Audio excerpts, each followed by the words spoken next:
I just have practical tips for myself and for all of you to how to get to spirituality. It's not going to happen overnight.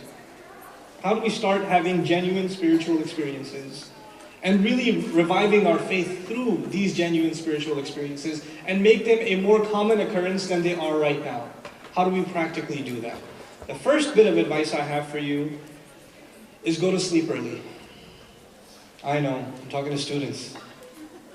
Why would you say such a thing? It doesn't make any sense to us. We don't know what that means. What is this word early of which you speak? I haven't heard this before. Go to sleep early. Because going to sleep early means you'll wake up early. And waking up early means you'll be fresh for Fajr. The first prayer of the morning determines the spiritual health of the rest of your day. If your Fajr is not intact, your entire day is not intact. Forget it. You're going to have a lousy day. You need to start your day with a beautiful, direct conversation with Allah. And Fajr has a specific importance from a spiritual perspective. Not only that Allah Azza wa Jal tells us in the Quran, إِنَّ قُرْآنَ الْفَجْرِ كَانَ مَشْهُودًا, that the Quran recited at Fajr, the Quran of Fajr will actually be witnessed, has been witnessed. And ulama have debated and talked about the word mashhood and how it even suggests that Allah Himself is special witness to you getting up in the morning and praying to Him and talking to Him. But Fajr is a time when most of the world is asleep. So you're not distracted. Nobody's sending you text messages at Fajr. Nobody's sending you an email. There's nothing to do with your device. It's just you and Allah.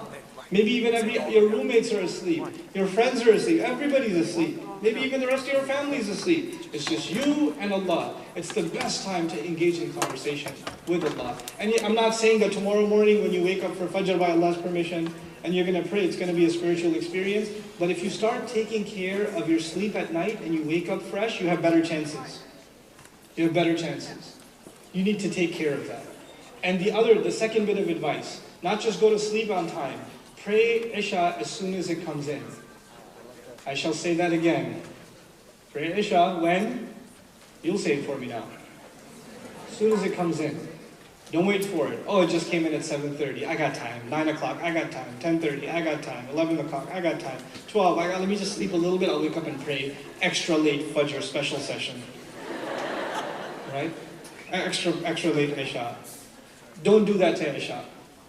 Pray Isha at its time. And actually, I know that there's going to be a session later on, not by me, but others on time management.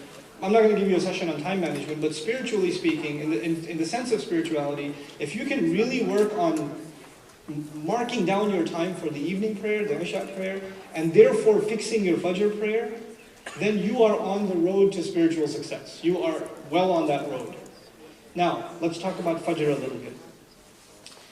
What you need to do as students, I'm not giving you heavy, lofty goals, like have khushu' in every word you recite, have full concentration and cry in every word you recite. You're not going to get there anytime soon. It's okay. It's okay. Just pray Fajr on time, and what right now? Isha. Fajr on time. And for brothers, if you can pray in Jama'ah, it is so much better for you. And you will feel the experience and you'll feel the difference in your day if you can make it to the masjid for Fajr. You will feel the difference. It'll affect the way you study. It's going to affect the way you carry out your day. You're going to have everything you do will have more blessings in it, and you will notice it. There's going to be a positivity to everything you do. It's textured by that Fajr prayer. Now, the thing you want to do little by little, your minds are fresh right now, and I know you don't think so, but you have a lot of free time.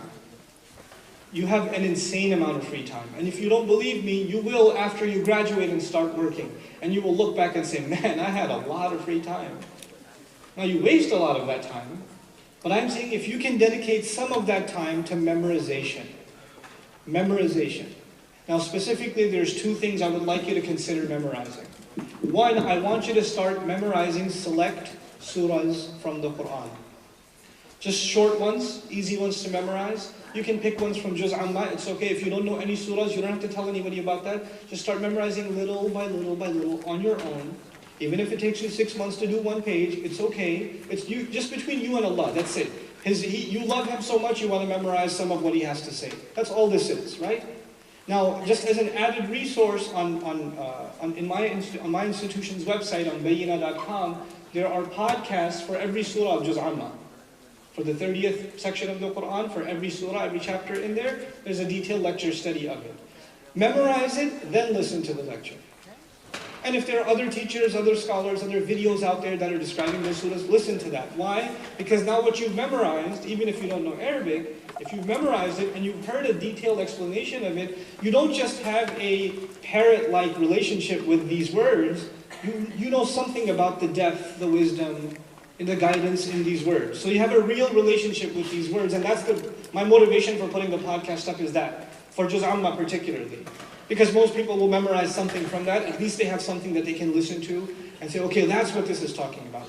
Now what happens is when you recite the surah, if you can't even concentrate, at least you try to remember what was said about the surah or something. It's more concentration than you had before.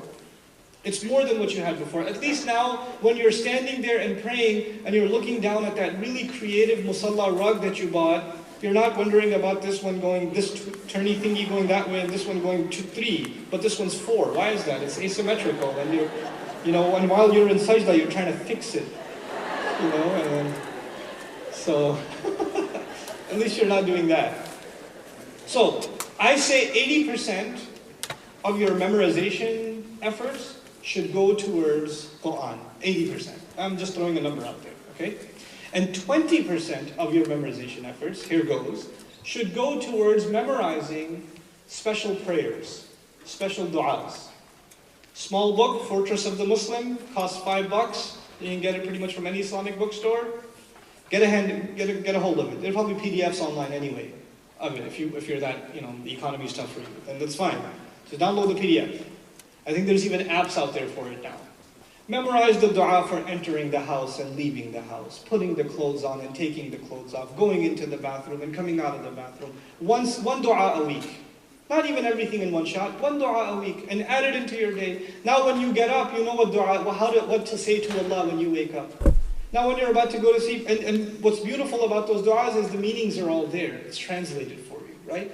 You don't need an in-depth analysis. They're very self-explanatory. And why are these du'as important? Because they are the Prophet's own spiritual practice, sallallahu alayhi wa sallam.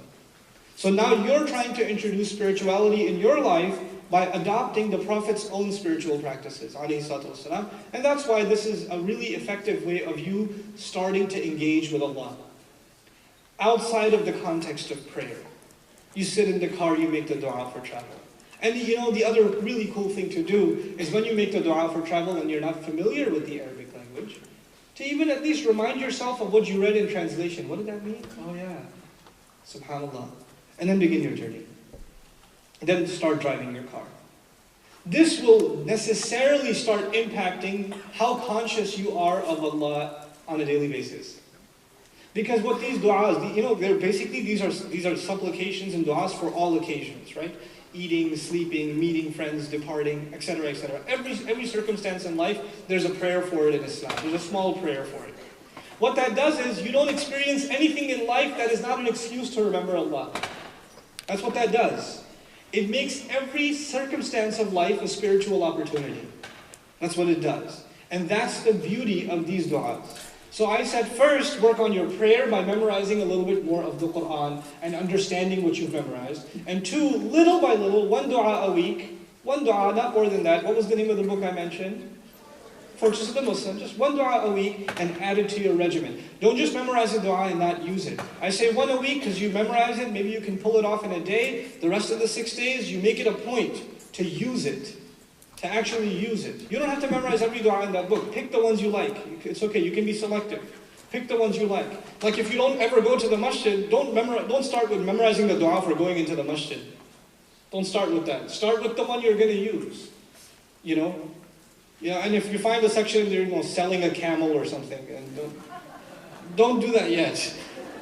You're a couple of months away from selling camels, so just don't worry about that yet. Okay? So that's what I'm trying to say as far as practical spiritual practices are concerned. Now, I'll leave you with this thought. I really just want to give you little that you can accomplish. And I tell you, أَوَّلُ الْغَيْثِ قَطَرْ ثُمَّ يَنْهَمِرُ, as they say in Arabic, the first of the rain is a drop and then it pours. These little things, they add up to a lot. Don't underestimate their value. Don't think, how am I going to become the spiritual warrior? Don't worry about it, you'll get there. You have to get your training with little, small steps, baby steps, and inshallah ta'ala you will get there.